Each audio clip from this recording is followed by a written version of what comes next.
Puducherry union பிரதேசத்தில் நடைபெற்ற சட்டப்பேரவை தேர்தலை முன்னிட்டு ஆட்சியர் அலுவலகத்தில் வாயிலில் தொடர் பாதுகாப்பு பணியில் ஈடுபட்டு வந்த இந்திய ரிசர்வ் பட்டாலியன் படை துணை ஆய்வாளர் வேல்முருகன் உடல்நலம் பாதிக்கப்பட்டு திருச்சி தனியார் மருத்துவமனையில் அனுமதிக்கப்பட்ட நிலையில் அவர் உயிரிழந்த சம்பவம் அதிர்ச்சியை ஏற்படுத்தியுள்ளது.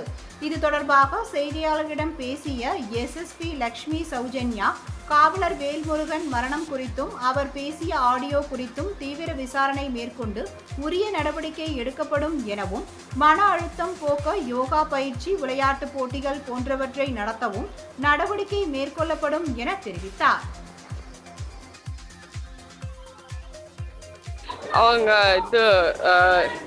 இது வந்து அவங்க ஆல்ரெடி ஹெல்த் இஷ்யூ இருந்துச்சு, நாங்கள் பார்த்துறோம். இதே மாதிரி ஒரு ஸ்ட்ரெஸ் மாதிரி ஏதாவது இருந்தால் நாங்கள் ஸ்பெஷலாக ஒரு வீக்கெண்ட்ஸில் ஸ்ட்ரெஸ் ரிலீஃப்க்கு ஏதாவது இருந்தால் any possibilities there for yoga or anything, அதை நாங்கள் பார்த்து ஸ்ட்ரெஸ் ரிலீஃப்க்கு நாங்கள் பண்ணுறோம்.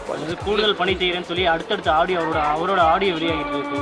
இந்த மாதிரி பணி நான் காரணமாக ரொம்ப படுத்துறாங்க. அது எங்களுக்கு அந்த ஆடியோ கிடைச்சு என்ன இஷ்யூன்னு நாங்கள் பார்த்து அந்த ஆக்ஷன் எடுக்கிற